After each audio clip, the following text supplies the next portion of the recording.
turganda, anан kechine jatarda sözsüz subhanallah mendeken 3 süreni okuyuz. İhlas, Falak, Nas süresi. Erten menen kechine 3 joldan okugan jakşı. Jolsa har bir okuganda, arımız ihlasda okudunuz, üylediniz, denenin bardığına kolun jetken geceleçen sürüp koyasın. Falakta okuysun, 3 jol, üyleysin, toluk deneye sürüyorsun. Nas'da okuysun, toluk deneye üylep turup denenin barına sürüyorsun. Şunday nerse. Oşunu adat kıla turgan bolsa, mendeken inşallah oşul janakıl közgө көрүнгөн jananda bir düşmançılardan sak bolat eken. Mına oşu eң эле kıskası şunday. Emne üчүн aytam ken Peygamber sallallahu aleyhi ve sellem'e kaçan Falaktan Nas süresi çıkanda Peygamber murun kokуп atkanda olaryň baryny toktotуп көбүнчөsү uşu meni көбү alek bolgan eken. Daim okup жүргөн eken. Peygamber bolsa dagы göz tüydөн, sıyhırdan, jana jinlerдин kol salışынан daim Peygamber saktap жүрgөн eken. Peygamber siz emes, biz emes. Gevle aytat go subhan, jok men andan azma eçtike bolboyt dep koy, jok subhanallah. Oşo eçtike bolboyt dep süйлөп atkан adamdын özünde эле bolup kalgan nerse bolуп gevle. Biz uşunday meneki korgonun üstünde bolыңыздар. Эми daim aytabыз subhanallah. Kaysi üyde namaz okulbasa, kaysi üyde Kur'an okulbasa, al üy tıştalgan üy siyahtı olat. Tıştalgan üy siyahtı. Tıştalgan deyil, janagı musur tıştalgan. Şaytanlar, şabırlarga açık eşik bolup kalat. Oşon üyüңөрдү mürze kılbaş gerek. Üydü mazar kılıp salbaş gerek. Üydün içinde Kur'an, üydün içinde talim, üydün içinde kolunuzda davatçılar tozula mümkünçülük bolup turgan bolsa, masturat men bolot. Üyüңüzde alım, karlar dap kelip me kılыңыздар, konok kılыңыздар. Ушундай амалдарды кылганга аракет кылыңыздар, машаллах. Макулбу? Эмне үчүн дегенде, жакшы адамдын шарапаты деп коюп турабы? Жамандын кесип. Үйүңөрдөн эч качан арак ичпегиле. Үйдүн ичинде кайсы арак ичиде турган болсо 40 күнгө чейин береке болбойт. 40 күнгө чейин береке болбойт кимдин арак ичилсе. Кээбирлер эркектер мынекей ушу намыс кылып досторуна арак бергендер сенин мындай бир жакшы бир чоң бир иш кылгандай сезгендер бар. Кээбир аялдар бар азыр, эркектен да өтүп кеткен. Үйүнүн ичинде аялдар топтолуп арак ичип аткандар бар. Мына ошондой үйлөрдө береке болбойт. Мен айткан жокмун анда. Аны Пайгамбар саллаллаху алейхи ва саллям айтат. Кайсы адамдын үйүндө жанагындай бир арак болсо, айкел болсо, айкел. Жанагындай бир статуялар бар го. Ошондой сүрөт болсо, жана үйдүн ичинде ит багылса, ал үйдө периштелер болбойт. Ушундай нерсе. Бул 4 нерсе ушундай өтө чоң нерсе. Айкелдерди дейт, жана статуяларды баштарын чаап салгыла дейт Пайгамбар. Дүмүргө окшошуп калсын дейт. Сүрөттөрдү алып салгыла дейт. Анткенсе субханаллах ар бир сүрөттө мындай жанагындай көздөрүндө шайтан отуруп адамдарга жана азырыгап келет деп шайтандар. Эми кайсы үйгө бисмилла менен кирилбесе, бисмиллахир-рахманир-рахим деп омут менен кирилбесе, бисмилласыз кирип турган болсо, канча шайтан көчөнө ичип ошонун баардыгы жүргүлөр бүгүн бизде жата турган үй бар деп айтат. Ошол үйгө толтура кирип алышат. Ошондой эле качан тамак ичип атканда бисмилласыз жей турган болсо, ошол үйдө мынекей алар тамакташ болот ошо менен. Ошо жатып атканда дагы жана бисмилланы айтып жатпаса, эмне төшөк болот экен жанында жата турган. Эркек менен аялдын ортосуна бир шайтандын баласы кирип алып, эмне ал экөөнү азгырат экен. Азгырганда субханекен жаман нерсеге азгырышы мүмкүн экен. Ошол эле мезгилде экөөнүн ортосуна урушап келиши мүмкүн. Мухаббатын жок кылганга аракет кылышы мүмкүн экен. Мына ошол себептен жанакыл үйлөрдө жатып атканыңарда бисмилланы унутпагыла. Бисмиллахир-рахманир-рахим деген сөз кыска, мынакей бисмиллахир-рахманир-рахим. Бул 3 сөз экен. Карасаң, 3 сөз экен. Мына ушул 3 сөздү оң эле айткан бисмиллахир-рахманир-рахим. Оң жагы менен жатып коюп, мына эң кыска нерсе ошо экен. Үйүңөрдө мынакей жакшы адамдар тамагыңарды жесин тугандар.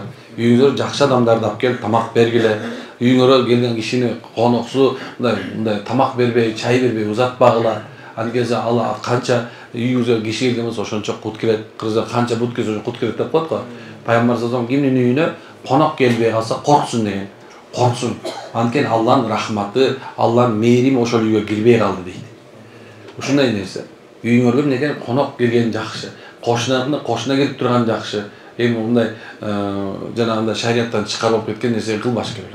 Бирок эми адамгерчиликте мынакей бири-бирине учурашып туруу, саламдашып туруу, тамак берип туруу, бири-бирине субан жакшы мамиледе болуу, мунун баардыгы тең мынакей ислам, мунушулар иман, ушулар адамгерчилик болуп эсептелет. Эч качан адамгерчилигиңерди унутпагыла, жоготпогула субханаллах. Кичинекей бир тыйын түшүп калса, колуңа түшүп калса, адамгерчилигиңди жоготуп, баягы көөп кетпе, жок болуп калса, чөгүп кетпе субханаллах. Жакшы үй бүлөнү курганга аракет кылыш керек. Жакшы үй бүлөнү курганга аракет кылалы эркектер, бөтөнчү эркектер. Мен аял деген аял экен, табияты ушул экен субханалла. Өмүр бою таарым өтөт сага.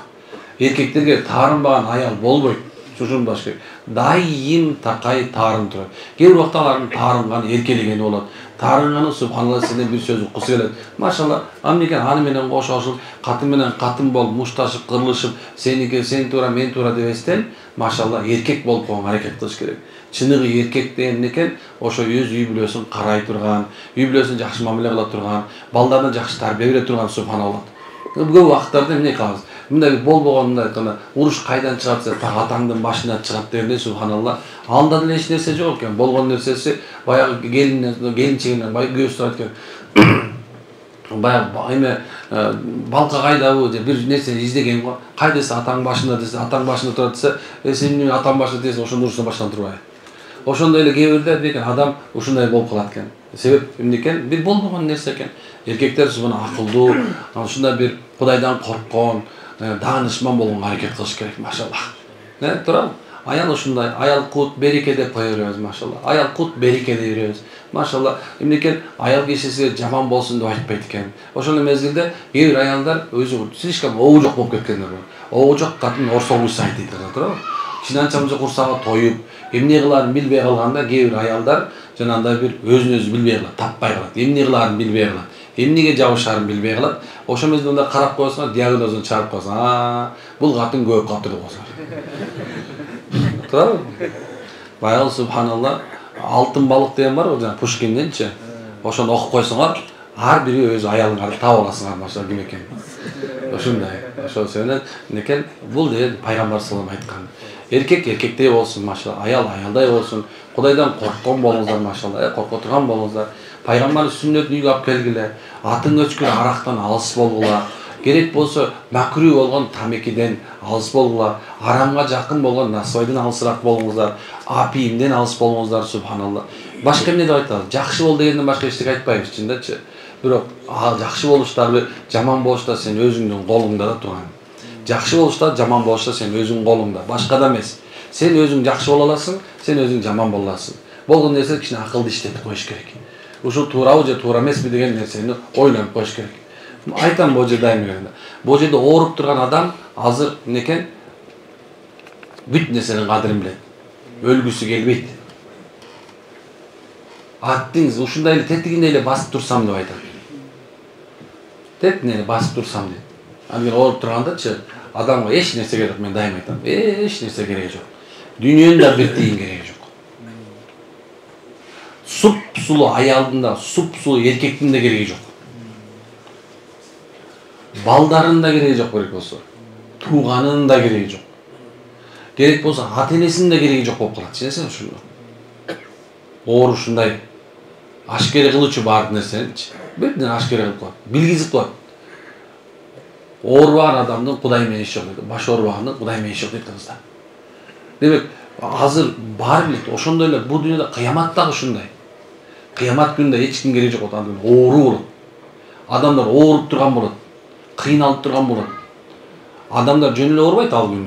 Азыркыдай дениң рак болуп калган эмес. Билесиң, точно өлөрүмдүчү. Ал андай болбойт аяктачы. Ал оору башкача болот. Аттын арманы оору болот. Ошол мезгилде мына ушу менин сезимди эстейт кээ бирлер. Аллада бар нерсе эстетип туруп, ошол мезгилде ушул сөз айтылган сага. Сага намаз оку деп айтылган. Сага орозо тут деп айтылган. Сага зикир чалгын деп айтылган. Сен даватка чыккын деп айтылган. Сен ажылык кылгын деп айтылган. Сен зекетиңди бер деп айтылган. Үй бүлөгө жакшы мамиле кыл деп айтылган. Аялыңды жакшылап кара деп айтылган. Күйөөңө баш ий деп айтылган. Жакшы бала бол деген, ата-энеңе жакшы итаат кыл, ата-энеңди сыйла, бир тууганчылыкты кургун, кошуна менен жакшы мамиле болгун, табиятты сактагын, мамлекетиңди сактагын, ошондо эмес ажоңго баш ийгин, Кудайдан корккун деген сөздү мен айткам мынакей. Мен дагы экинчи жолу кайталап айттым азыр. Мен моюнда сакыт нерсе алып атам. Эртең кыяматта эрмек, сага ушунча адам келгенде сен эмне үчүн айткан эмессиң деп мен да айтам. Ушундай нерсе. Демек тургандар моюнда сакыт. Ушул кайсы жакшыны айтылса, жакшыга жакындайды, кайсы жаман нерсе деп атсак, күнөө деп атсак, ошону алыстанганга аракет кылалы иншалла. Аракет кылабызбы?